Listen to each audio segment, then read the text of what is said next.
અમારી શાળામાં સમગ્ર સ્ટાફ છે એ શાળા ખુલે એના 1 કલાક પહેલા અને શાળા સમયના 1 કલાક બાદ બાળકોને એનએમએમએસ, જ્ઞાન સાધના અને સીઈટી જેવી સ્પર્ધાત્મક પરીક્ષાની તૈયારીઓ ઘણા વર્ષોથી કરાવે છે.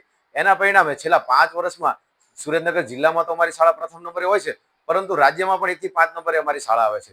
અહીંયા ખૂબ જ જરૂરિયાતમંદ વાળા બાળકો છે, તો આ બાળકો માટે શાળા પરિવાર સતત મથે છે અને આ બધા જ બાળકોને આવી શિષ્યવૃત્તિ મળી રહે, જેના થકી એનો આર્થિક વિકાસ થાય અને એને શૈક્ષણિક એની પ્રગતિ થાય, એ માટે તેને શાળા પરિવાર સતત મથે છે. રવિવારના દિવસોમાં પણ અને જાહેર રજા હોય કે વેકેશન હોય, બરાબર, એ સ્ટાફ છે સતત એના માટે બાળકો માટે મથતો રહે છે અને રજાઓના દિવસોમાં પણ શાળા પરિવાર છે મહેનત કરે છે, જેના પરિણામે આ શાળામાં અત્યારે 300 વિદ્યાર્થીઓનું વેઇટિંગ છે. વિદ્યાર્થીઓને એડમિશન ન મળી શકે એટલી બધી સંખ્યા અમારી શાળામાં છે અને હાલમાં જ નવું બિલ્ડિંગ અમારી શાળાનું બનવાનું છે. તો અમે આશા રાખીએ છીએ કે નવું બિલ્ડિંગ ઝડપથી બની જશે અને ખૂબ જ સંખ્યા આ સરકારી શાળામાં બનશે, જે આવનારી જે પ્રાઇવેટ શાળા છે એને પણ ટક્કર આપી રહી છે. અમારી શાળા ખૂબ જ સુંદર છે અને અમારી શાળામાં સીઈટી, જ્ઞાન સાધના જેવી પરીક્ષાઓની તૈયારી કરવામાં આવે છે. જ્યારે સ્કૂલ ચાલુ થાય એના 1 કલાક પહેલા અને સ્કૂલ પૂરી થાય તેના 1 કલાક પછી બધા શિક્ષકો મળીને અમારી શાળામાં બધા વિદ્યાર્થીઓ આ શિષ્યવૃત્તિનો લાભ લઈ શકે તે માટે ઘણી મહેનત કરે છે અને અમારી શાળા પ્રાઇવેટ શાળા કરતાં પણ ખૂબ જ સારી છે.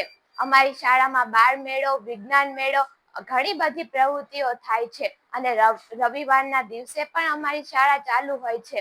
અમારે એક્સ્ટ્રા ક્લાસ લેવામાં આવે છે અને અમને અમારી શાળા ઘણા બધા વિજ્ઞાન મેળામાં રાજ્ય કક્ષાએ અને જિલ્લા કક્ષા સુધી પહોંચેલી છે. અમારી શાળા પ્રાઇવેટ શાળા કરતાં પણ ખૂબ જ સારી હોય છે. અમારી શાળામાં સ્માર્ટ ટીવીમાં અભ્યાસ કરાવવામાં આવે છે અને અમારી શાળાના તમામ શિક્ષકો અમને ખૂબ જ ઉચ્ચ અભ્યાસ કરાવતા હોય છે.